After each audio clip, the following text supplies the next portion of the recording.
아멘. 오늘은 고난이 보석이다라는 제목을 가지고 이 욥기의 말씀을 함께 나누고자 합니다.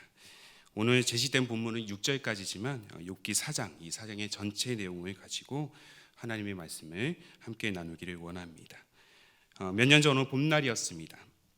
분당의 어느 한 교회를 제가 지나가다가 그 교회 성정벽에 부착된 현수막에 쓰여진 아주 특별한 글귀가 제 마음을 사로잡았습니다. 그 글귀는 바로 고난이 보석이다라는 말입니다. 고난이 보석이다. 당시 그리스도의 십자가의 순환을 묵상하고 기도하는 고난 주간이었기 때문에 아마도 그 교회는 고난이 보석이라는 주제로 고난 주간 특별 새벽 기도회를 진행하고 있었던 모양입니다. 현수막을 그 길을 지나던 사람들이 다 볼 수 있을 만큼 크게 만들었기 때문에 아마도 분당 그 지역을 지나는 많은 사람들이 이 글귀를 목격했을 것입니다. 이 고난이 보석이다.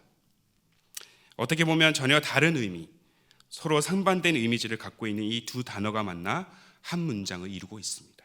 그런데 이 역설적인 문장이 제게 매력적으로 다가왔습니다. 그 이유는 이 성경에서 말하고자 하는 고난의 진정한 의미를 이 단순한 문장으로 아주 명확하게 전달하고 있기 때문이죠. 우리가 보기에 고난은 고통입니다. 그래서 피할 수만 있다면 피하고 싶은 순간입니다. 그러나 한 가지 자명한 사실은 고난이 없으면 인생의 진정한 의미를 깨닫지 못한다는 것입니다. 특히 그리스도의 순환의 여정, 참혹하고 끔찍한 십자가의 고난을 통해 구원받은 우리는 이 고난의 과정을 반드시 거쳐야만 합니다. 받아들이기 힘들지만 이 고난을 통해 그리스도의 진정한 사랑을 알 수 있기 때문입니다. 고난은 또한 두려움입니다. 고난이 주는 극심한 공포는 우리를 사지로 내몰리게 합니다. 앞으로 가도 뒤로 가도 빠져나올 수 없는 숨막히는 현실을 우리는 직면해야 됩니다. 그러나 고난이 없다면 전능하신 하나님을 알지 못합니다. 고난은 전적으로 하나님을 의지하도록 만들기 때문입니다. 오늘 본문에 등장하는 욥의 상황 또한 고난으로 고통과 두려움에 사로잡혀서 낭망하고 있는 모습을 볼 수 있습니다. 앞서 욥기 3장에서는 욥이 자신에게 닥친 이해할 수 없는 이 고난 앞에 어찌하여라는 말을 반복하며 원통과 분노를 쏟아내고 있는 장면을 보여주고 있습니다. 3장 11절에 보면 어찌하여 내가 태에서 죽어 나오지 아니하였던가, 어찌하여 내 어머니가 해산할 때 내가 숨지지 아니하였던가, 12절에 보면 어찌하여 무릎이 나를 받았던가, 어찌하여 내가 젖을 빨았던가, 20절 다시 보면 어찌하여 고난 당하는 자에게 빛을 주셨으며 마음이 아픈 자에게 생명을 주셨는고, 23절 하나님에게 둘러싸여 길이 아득한 사람에게 어찌하여 빛을 주셨는고. 이렇게 고통이 가득한 비명을 지르고 있는 그에게 그의 친구이자 세 친구 중에 가장 연장자인 이 엘리바스가 욥을 말리기 위해 제일 먼저 나서고 있는 모습을 오늘 이 욥기 4장, 오늘 본문을 통해서 우리는 확인할 수 있습니다. 그의 첫 말은 이렇게 시작됩니다. 다 같이 본문 1절과 2절의 말씀을 읽도록 하겠습니다. 시작.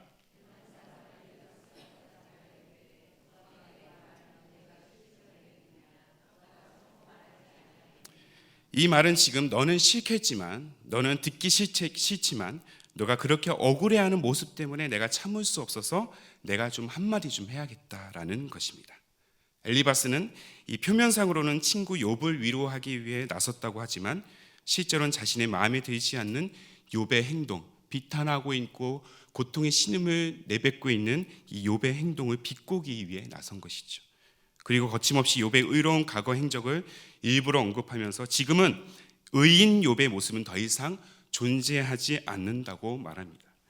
지금은 그가 지은 죄 때문에 모든 사람이 다 떠나가고 어느 누구도 그를 존경하지 않고 있음을 반어적으로 표현하고 있는 것이죠.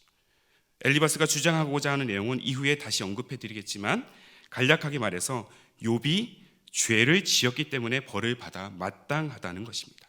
즉 고난은 죄의 문제와 직결된다는 논리를 펴고 있는 것이죠. 그러나 아이러니하게도 욥은 하나님이 사탄에게 자랑하실 정도로 죄를 철저하게 멀리했던 당대 최고의 의인이었습니다.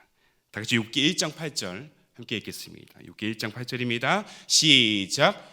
여호와께서 사탄에게 이르시되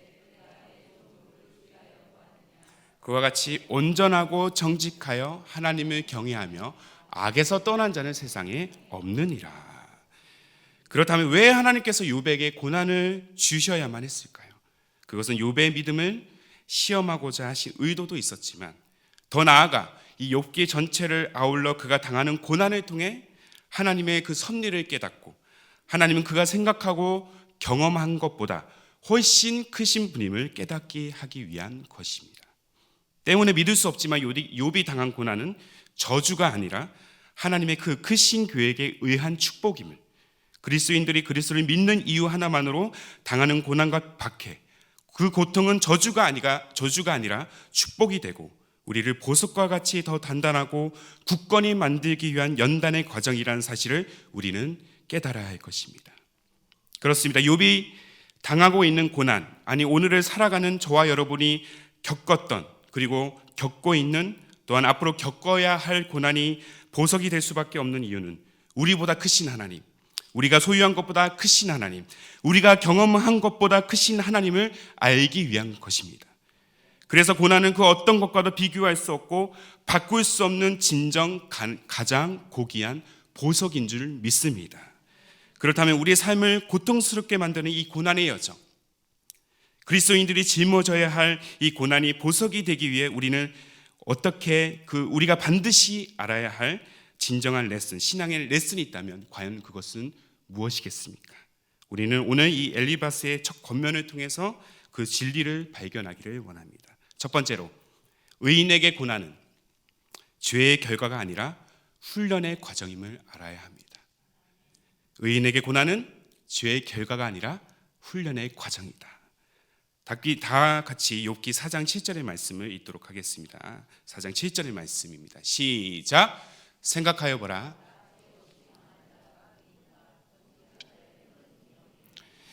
엘리바스는 일단 욥에게 망했다는 표현을 쓰고 있습니다. 죄 없이 망한 자가 누구인가? 이 망했다는 표현을 쓰면서 그 앞에 죄를 전제로 깔고 들어가고 있습니다. 쉽게 말해서 죄 때문에 너는 망했다라는 것이죠. 그 다음 절인 4장 8절에서는 엘리바스는 자신의 의도를 좀 더 명확하게 설명하고 있습니다.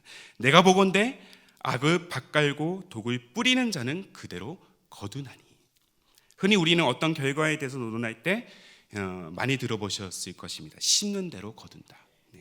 특히 유교 문화가 지배하고 있는 우리 민족의 특성상 이러한 인과응보의 원리는 당연한 진리로 받아들이고 있죠. 사실 선을 권하고 악을 벌하는 이 권선징악의 원리는 이 문화와 환경의 경계를 넘어서 대부분의 사람들이 받아들이고 있는 진리 아닌 진리인 것입니다. 성경에서도 분명히 이러한 인과응보의 원리를 증명하는 구절들이 있습니다. 성경은 인과응보의 원리를 부정하지 않습니다. 그러나 중요한 것은 성경이 말하는 핵심 원리는 인과응보 사상과는 거리가 있다는 것이죠.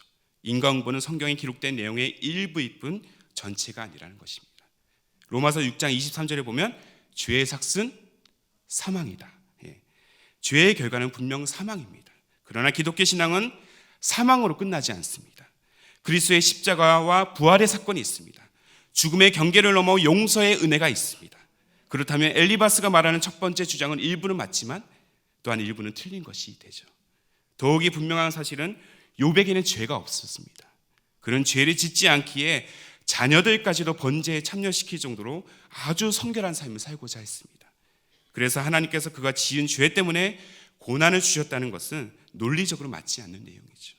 그런데 왜 그가 죄를 짓지 않았다는 분명한 이러한 근거가 있는데도 고난을 당하고 있는 것일까? 그것은 적어도 욥에게는 그 고난이 죄의 결과가 아닌 훈련의 과정이기 때문입니다. 하나님은 사탄의 도발에 욥을 시험코자 고난을 허용하십니다. 시험코자 하신 의도는 얼마만큼 자신을 믿고 있는가? 얼마만큼 하나님을 믿고 의지하고 있는가? 과연 끝까지 포기하지 않고 흔들리지 않는 믿음으로 그 믿음을 향해서 나아갈 것인가를 알기 위한 것이었습니다. 성경 다음으로 가장 많이 읽혀진 책이 있습니다. 존 버니언의 위대한 걸작, 철로역정입니다. 이 철로역정을 들여다보면 이 철로역정 중반에 겸손의 골짜기라는 지명이 나옵니다. 이 겸손의 골짜기에서 주인공 크리스천과 아볼론 간의 극렬한 전투가 벌어지는 장면이 등장합니다. 사진에 보시는 바와 같이 이 아볼로온은 요한계시록 9장에 기록된 이 무적행의 사자, 그 사탄을 의미하는데요. 사진에 보시는 바와 같이 온몸에 하나님의 전신갑주로 무장한 크리스천이 아주 호기롭게 저 멀리 있는 아볼로온과 지금 맞서고 있는 장면이 나옵니다. 이 사진에 담긴 조형물은 이 가평에 있는 피그림 하우스에 조성된 철로역정 순례길에 세워진 것인데, 사진만 보기에도 누가 힘이 셀까요? 크리스천입니까? 아니면 아볼로니까요? 보기만 해도 이 날개를 악마와 같은 날개를 활짝 딱 펴면서 그렇게 무서운 기세로 지금 바라보고 있는 이 아볼론이 아마 더 세 보일 것입니다. 여기서 한 가지 질문을 드리고자 합니다. 우리 스스로의 능력으로 사탄을 이길 수 있을까요? 이길 수 있을까요? 결코 이길 수 없습니다. 하나님의 도우심이 없이는 우리 스스로의 능력으로는 죄의 유혹을 떨쳐낼 수가 없습니다. 이로 볼 때 크리스천과 아볼론 간의 싸움의 결과는 어떻겠습니까? 아볼론의 막강한 힘에서 밀린 그 크리스천은 결국 쓰러져 죽음의 위기에 처하게 됩니다. 아볼론이 휘두른 칼 한 방이면 모든 것이 끝납니다. 죽음의 문턱 앞에서 그가 할 수 있는 일이라고는 아무것도 없습니다. 그렇게 아무런 희망도 없다는 절망 속에 그는 마지막으로 간절히 하나님의 이름을 이렇게 크게 부릅니다. 하나님, 도와주세요. 저를 불쌍히 여겨주시옵소서. 당신의 도움이 필요합니다. 당신이 아니고서는 난 살 수가 없습니다. 그렇게 절규하며 지르는 그의 비명소리를 듣고 하늘에서 천사가 내려옵니다. 그리고 대신 아볼로온을 단숨에 물리치고 크리스천을 구해내는 극적인 장면이 이루어집니다. 하나님의 도우심이 없이는 살 수 없는 곳, 그래서 겸손히 엎드려 하나님의 도우심을 구하는 그곳, 그래서 아볼로온을 마주한 그곳의 지명이 겸손의 골짜기인 것이죠. 그렇다면 오늘 우리가 겸손의 골짜기에서 얻을 수 있는 영적인 교훈이 있다면 그것은 무엇이겠습니까?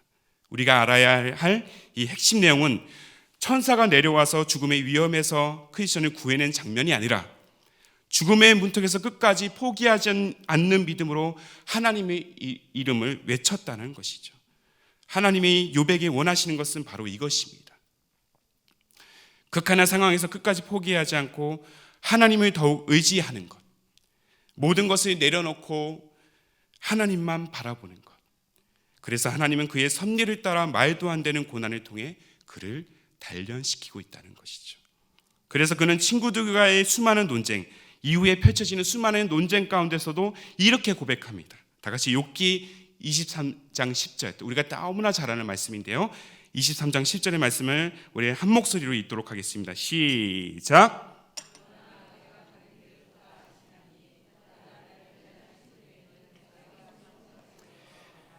그가 나를 단련하신 후에는 내가 순금같이 되어 나오리라. 아멘. 그런 고난은 죄의 결과가 아닌 하나님 앞에서 우리 자신을 겸손케 하며 더불어 더 굳건하게 하는 훈련의 과정인 줄 믿습니다. 그 훈련은 바로 하나님을 더욱 의지하고 신뢰하는 믿음이 되도록 우리를 더 단단하게 만드는 것입니다. 그래서 고난은 보석이 될 수밖에 없습니다. 한 걸음 더 나아가 고난이 보석이 되기 위해 우리가 알아야 할 두 번째 레슨이 있다면, 인간의 가진 경험과 해석으로는 고난의 전부를 설명할 수 없다는 것을 우리는 알아야 됩니다. 이어서 엘리바스는 12절 이하부터 자신이 꾸었던 꿈에 대해서 욥에게 들려줍니다. 곧 어떤 희미한 존재가 자신 앞에 섰는데 그로 인해 자신은 뼈가 흔들리고 머리카락이 쭈뼛 설 정도로 두려움과 떨림에 사로잡혔다고 말합니다. 그리고 그 희미한 자가 자신에게 이렇게 말했다고 합니다. 다 같이 욥기 4장 17절의 말씀을 읽도록 하겠습니다. 시작. 사람이 어찌 하나님보다 의롭겠느냐? 사람이 어찌 그 창조하신 이보다 깨끗하겠느냐? 네, 맞는 말씀입니다. 고난당하는 사람에게 그 이유와 원인을 들어보면 모두의 상황이 다르고 또한 다양하다는 것을 우리는 알 수 있습니다. 그리고 그 고난의 문제를 해결하는 과정과 방법 또한 너무나 다르고 다양하다는 것이죠. 엘리바스가 전한 이 환상 또한 고난을 설명할 수 있는 많은 경우의 일부가 될 수 있습니다. 엘리바스의 말이 틀리다는 얘기가 아니에요. 죄의 결과물로 반드시 심판이 따른다는 논리는 어찌 보면 당연한 것입니다. 그러나 그 당연한 것이 확률 높은 일부의 정답이 될 수는 있어도 전부가 될 수는 없습니다. 즉 엘리바스는 자신이 들려준 꿈의 경험이 모든 사람에게 적용되어야 한다는 일반화의 오류를 범하고 있는 것이죠. 그의 말이 맞다 하더라도 그의 원리가 고난받기 이전의 욥의 상황과는 상당히 거리가 있다라는 것입니다. 문제는 그의 경험이 또다시 인과응보의 원리로 지금 축소시키고 있다는 사실입니다. 그의 꿈과 환상이 하나님은 벌 주시는 분으로만 제한시키는 결과를 초래하고 있습니다. 상대방의 경험, 타인의 경험과 생각은 당사자에게 어느 정도 도움이 될 수는 있어도 해답이 될 수는 없습니다. 인간이 가진 경험과 지식만으로 하나님의 뜻을 분별할 수 없는 것처럼 말이죠. 오히려 인간의 경험이 하나님의 섭리를 축소시킬 수 있다는 사실을 우리는 알아야 될 것입니다. 하나님은 한계가 없으십니다. 그리고 하나님은 우리의 생각보다 훨씬 크신 분이신 줄 믿습니다. 욥의 하나님도 마찬가지입니다. 그가 당하는 고난만큼 생각 못할 하나님의 놀라운 은혜와 회복이 있다는 것을 우리는 알 수 있습니다. 제가 이 가평에 있는 피그림 하우스에서 사역할 당시였습니다. 제가 피그림에서 당시 여러 가지 사역을 감당을 했었는데요. 그 중에 하나가 바로 이 전도 폭발 사역이었습니다. 소수였지만 피그림 하우스 안에서 한 10분의 성도님들이 팀을 꾸려서 이 전도 폭발 팀이 세워져서 몇 년간 지속적으로 이 전도 사역을 감당해 왔었는데요. 저는 전도 폭발 교사로서 성도들을 가르치기도 했고 함께 복음 전문을 가지고 전도 사역을 또한 감당을 했었습니다. 그렇게 제가 전도했던 수많은 전도 대상자 중에 제 마음에 가장 기억이 남는 분이 한 분이 계십니다. 이제 한 70의 연세를 이제 막 넘기신 걸로 제가 생각되어지는데요. 그때 당시 70을 바라보고 계시는 한 집사님이셨습니다. 기도자 피그림 하우스를 방문하셨던 분이고 약 한 일주일 정도 머무셨던 것으로 제가 기억이 됩니다. 스태프들의 소개로 그분을 만나서 이런저런 이야기를 나누면서 복음을 전할 수 있는 기회를 맡게 됩니다. 근데 그분의 사연을 듣고 보니까 그분께서 피그림 하우스를 찾아오신 이유가 있더라고요. 그 집사님은 당시에 3달 전에 남편과 사별을 하셨습니다. 지난 40년 넘게 자신을 그렇게 사랑해줬던 남편이 떠나자 이루 말할 수 없는 고통과 슬픔에 그 절망의 나날을 보내고 왔었다는 것이죠. 그 고통과 슬픔을 감당할 수 없어서 손에 칼을 대기도 하고 수면제에 몇 시발을 한꺼번에 털어서 남편이 갔던 길을 따라가려고 했다고 했습니다. 그렇게 사랑했던 남편이 떠난 슬픔 때문에 자식도 눈에 들어오지 않는다고 흐느끼면서 계속 눈물이 멈추지 않으면서 저에게 말씀을 나눠주셨습니다. 저는 그 집사님 모든 사연과 이 고통스러운 심정을 다 이해해 주려고 노력했지만 아직도 제 나이가 연소하고 그 어떤 심정을 이루 말할 수 없는 심정을 헤아리기에는 제 마음의 어떤 마음이 밭이 아직은 좁은 것을 느끼게 되었습니다. 그럼에도 불구하고 생명 되신 예수 그리스도의 복음을 전해야 했기 때문에 복음을 다 전하고 결심기도까지 한 후에 어느 정도 이 집사님 평정을 되찾으신 그 집사님에게 집사님 제가 도울 길이 있는데 가장 지금 집사님에게 필요한 것이 무엇일까요? 라고 물었습니다. 그러면서 하시는 말씀이 특별한 건 필요 없다고 그저 나와 같은 심정을 헤아릴 수 있는 그 누군가의 위로가 있었으면 좋겠다. 그때 제가 문득 한 권의 책 제목이 생각났습니다. 바로 C.S. 루이스의 헤아려 본 슬픔입니다. 이 헤아려 본 슬픔은 루이스가 극진히 사랑하는 아내 조이를 떠나보낸 후에 찾아온 깊은 비탄과 고통의 감정을 정직하게 대면하면서 그 고통과 슬픔에 대한 탐구의 과정을 그린 책입니다. 그런데 이 C.S. 루이스는 이 사건 이전에 조이를 떠나보내기 이전에 고통에 관한 책을 저술한 바가 있었습니다. 그 책의 이름이 바로 아주 명서 중의 명서인데 고통의 문제라는 책입니다.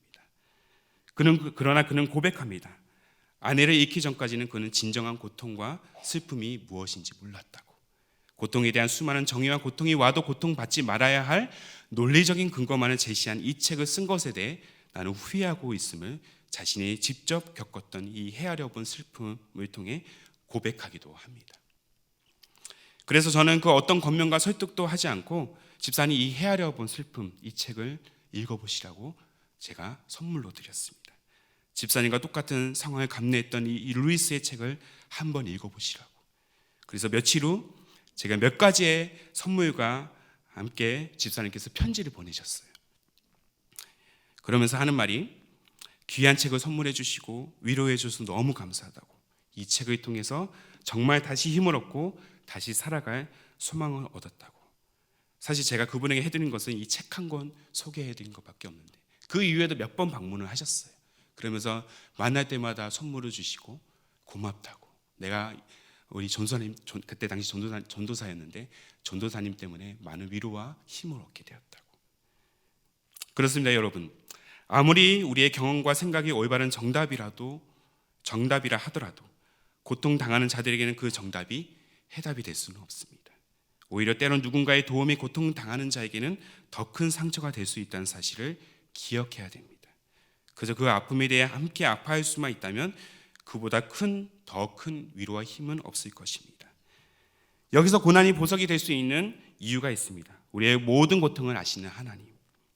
인간의 지경으로는 그 누구도 나의 고통, 나의 슬픔을 헤아릴 수는 없지만 마음을 찢어내어 자신의 독생자를 내어줄 만큼 우리를 사랑하시는 하나님. 이 하나님의 역사는 그저 인간이 겪은 경험과 고민하고 있는 생각을 훨씬 뛰어넘어 우리가 바랄 수 없는 지경에 이르도록 인도하십니다.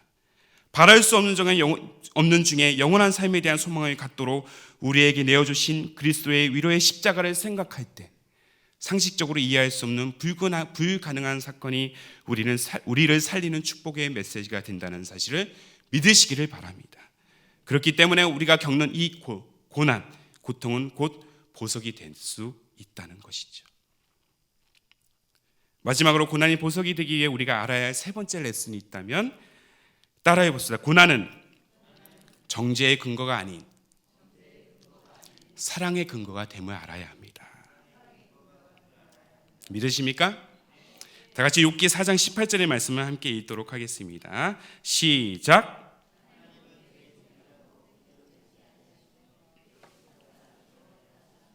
하나님은 그의 종이라도 그대로 믿지 아니하시며 그의 천사라도 미련하다 하시나니. 이 문맥 그대로를 받아들였을 때 여러분들은 이 구조 속에 드러난 하나님의 이미지가 어떻다고 생각하십니까?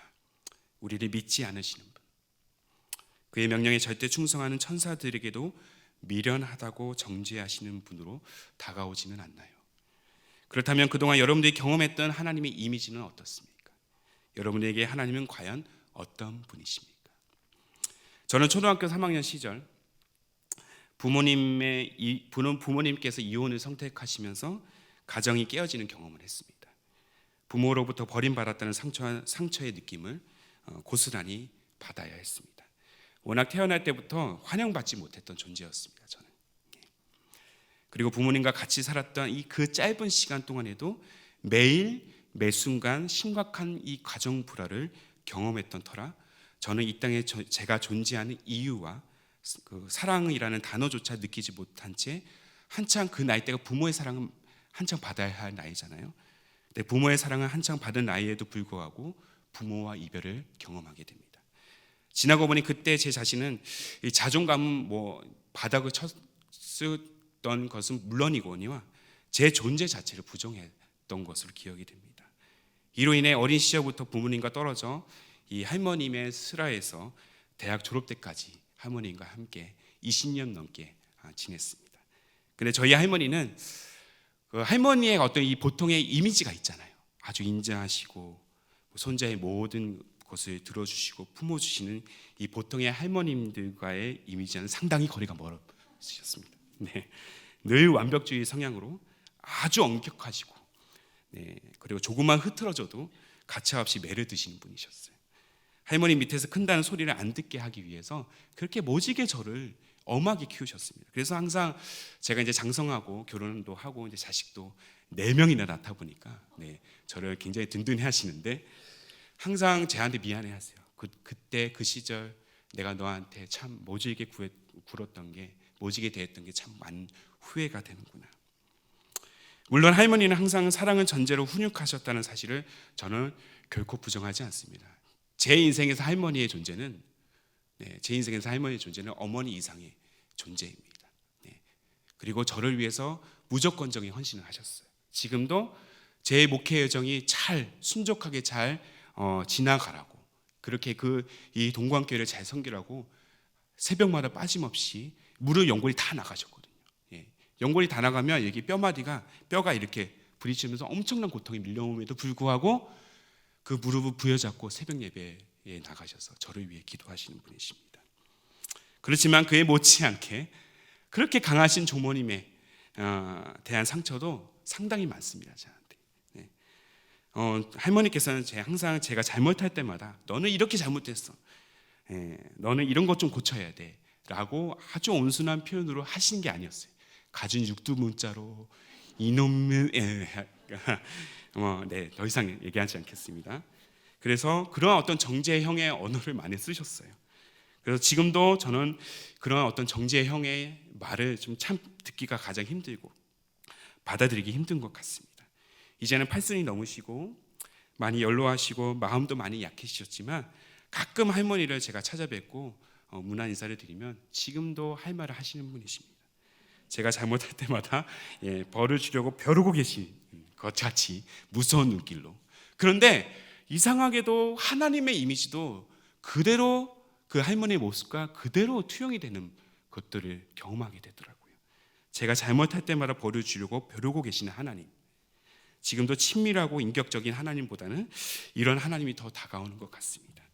그런데 하나님을 경험하면 경험할수록 이상하게 제가 부족하고 연약한 모습이 항상 있음에도 불구하고 내가 너를 사랑한다 라는 음성을 듣습니다.